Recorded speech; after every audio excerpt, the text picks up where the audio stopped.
మనది కాని దానికోసం వెంపర్లాడే ఈ రోజుల్లో తన వంతు చేయూతను అందించాడు ఓ 7 పదుల పెద్దాయన.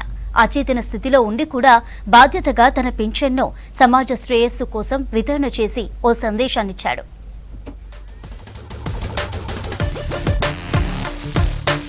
నడవడానికి కూడా ఇబ్బంది పడుతూ ఇక్కడ కనిపిస్తున్న పెద్దాయన పేరు గులాం జాఫర్. ఖమ్మం పట్టణానికి చెందిన ఇతను 1961లో ఏఆర్ కానిస్టేబుల్ గా ఉద్యోగం పొంది 1981లో రిటైర్మెంట్ అయ్యారు. ఇటీవల కాలంలో రాజకీయ పరిస్థితులు, ఆర్థిక సంక్షోభాలను రోజూ పత్రికల్లో, మాధ్యమాల్లో చూస్తుండేవాడు. రాష్ట్రం, దేశం ఆర్థిక సంక్షోభంలో కూరుకుపోయిందని ఆవేదన వ్యక్తపరిచాడు. ఉడత భక్తిగా సమాజ సేవ చేయాలని అనుకున్నాడు. తన ఫిబ్రవరి నెల పింఛన్ను తీసుకోకుండా రాష్ట్ర ప్రభుత్వానికి ఇవ్వాలనుకుని జిల్లా కలెక్టర్ విపి గౌతమ్ కు అర్జీ పెట్టుకున్నాడు. జిల్లా కలెక్టర్ అంగీకరించడంతో తన పింఛన్ను ప్రభుత్వ సేవలకు ఉపయోగించమని కోరాడు.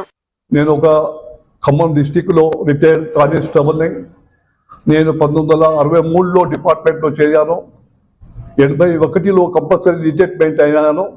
నా దేశంలో ఎప్పుడు సంక్షేమం రాలేదు, ఆర్థిక సంక్షేమం రాలేదు. ఇవాళ పూర్తిగా ఆర్థిక సంక్షేమంతో కూడుకొని పోయి ఉన్నది ఈ ప్రభుత్వము, తెలంగాణ ప్రభుత్వము. కాబట్టి నేను ఈ చూస్తూ మానసికంగా పొంగిపోతున్నాను. ఏం చేయాలని. నేను చాలా సామాన్య వ్యక్తిని, ఒక రిటైర్డ్ కానిస్టేబుల్ని. కాబట్టి నేను ఫిబ్రవరి పెన్షన్లో ప్రభుత్వానికి స్వాధీనం చేస్తున్నాను, తీసుకోవటం లేదు.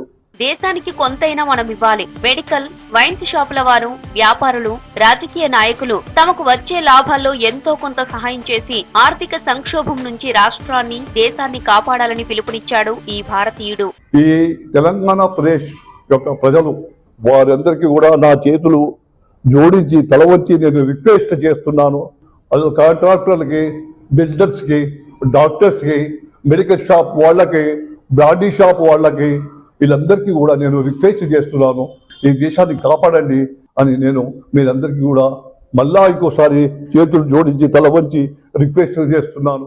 గులాం జాఫర్ చెప్పినట్లు దేశంలో జనాభా తలో చేయి వేస్తే ఆర్థిక సంక్షోభం నుంచి బయటపడొచ్చు. పెద్దాయనను ఆదర్శంగా తీసుకుని మనవంతు బాధ్యతగా మనమంతా అతన్ని ఫాలో అవుదాం.